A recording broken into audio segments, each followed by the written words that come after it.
For many, many biblical reasons, God has promised that the church will not go through the wrath of God on earth. The Jews will. The church won't. The Jews are going to be as Noah in the ark. They're going to be preserved through the flood of God's wrath on the earth. The church is going to be much like Enoch. They're going to be taken right up out of this world without dying, if they're still alive and remain to that coming.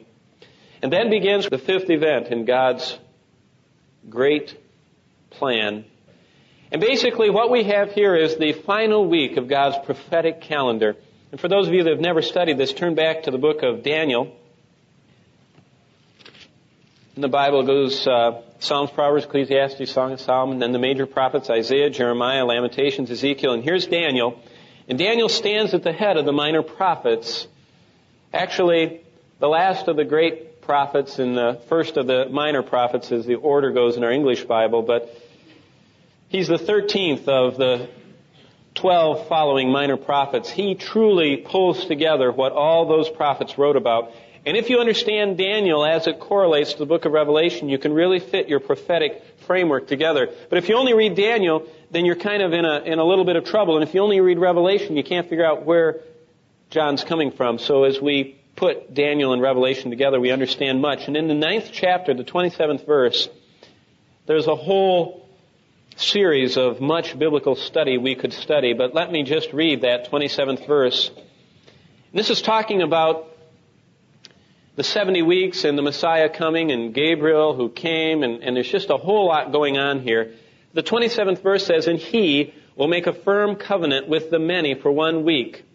But in the middle of the week, he will put a stop to sacrifice and grain offerings, and on the wing of abominations will come one who makes desolate, even until a complete destruction, one that is decreed, is poured out on the one who makes desolate." And that's about as hard to understand as any verse in the Bible. If you back up to verse 24, it says that there's 70 weeks that have been decreed for your people and your holy city to finish the transgression. Basically, all biblical prophecy, all biblical revelation about end times is focused on one group of people. And it's not the church. It's Israel. And if you miss what God has planned for Israel, you cannot understand the future. And if you miss what God has ordained in His prophetic calendar for that national group of people who live in total unbelief these days, who lived with a veil over their eyes to this day, who live with grossly blinded eyes to this day, then you miss what God is doing, because God has decreed 70 weeks. You say, what is 70 weeks? Well, 70 weeks, as biblically described here, are 490 years. 70 times 7 equals 490.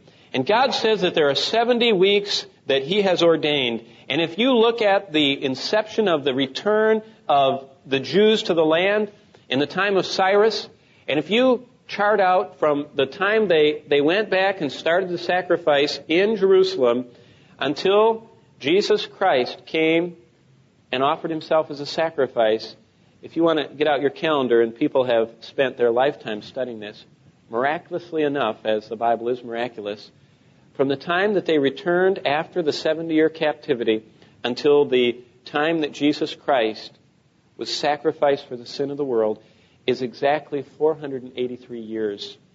That's 69 weeks of years. What's amazing is that the 27th verse says that there's 1 week that's left. And it says He'll make a covenant with the many for 1 week. There are still 7 years of biblical prophecy that are out there hanging. It's kind of like when you check off your checks at the end of the month and you do your accounting. All of a sudden you think, wow, I have a great balance, until you look and there's still a check out.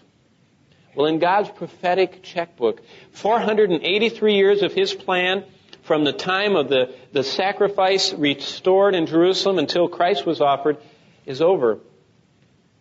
But then something happened, and there's a long space.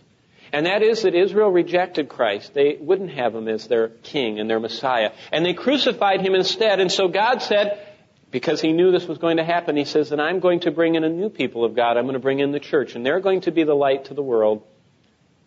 But when I'm done with them, I'm going to come back.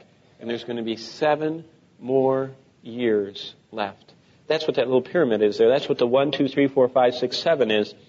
And right in the center of God's prophetic plan for the world and for the universe and for bringing back the control of the universe to the Lord Jesus Christ and to bring that title deed back and to unleash God's wrath on fallen mankind is a 7-year period known as the Great Tribulation.